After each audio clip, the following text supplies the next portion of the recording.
Professor doctor Yunus সাহেবের নেতৃত্বাধীন অন্তর্বর্তীকালীন সরকারকে আমি সতর্ক করতে চাই। মনে রাখবেন, আমরা এদেশের ইসলামপন্থী আলেম সমাজ, এদেশের উলামায়ে কেরাম, হেফাজতে ইসলাম, বাংলাদেশ খেলাফত মজলিস সহ আমরা যারা আছি, আমাদেরকে যদি কেউ মনে করে আমরা উড়ে এসে জুড়ে বসেছি, ভুল করবেন। আমরা এদেশে ভাড়াটিয়া হিসেবে থাকি না। আমাদের বাপদাদার রক্তে কেনা মালিকানা সূত্রে বাংলার মাটিতে বসবাস করি।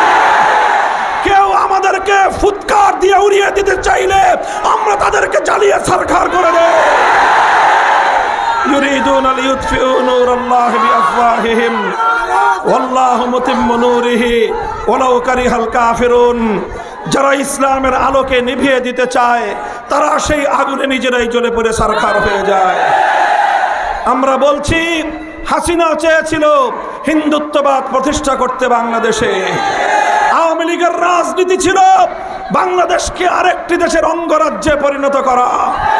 শেখ হাসিনার উদ্দেশ্য ছিল লক্ষ লক্ষ কোটি টাকা বাংলাদেশ থেকে পাচার করে আমার বাংলাদেশের অর্থনীতির ভিতকে ধসিয়ে দেওয়া, একটি তলাবিহীন ঝুড়িতে পরিণত করা, বাংলাদেশ যেন বিশ্ব দরবারে মাথা তুলে দাঁড়াতে না পারে।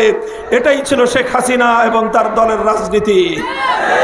এখন আমরা বলি, হিন্দুত্ববাদ উৎখাত হওয়ার পর কেউ যদি চিন্তা করেন আমার এই সোনার বাংলাদেশে, শাহজালাল, শাহ মাকদুম, খান জাহান আলীদের বাংলাদেশে নাস্তিক্যবাদ পাচার করবেন, নাস্তিক্যবাদ আমদানি করবেন, আপনাদের সঙ্গেও ময়দানে লড়াই হবে।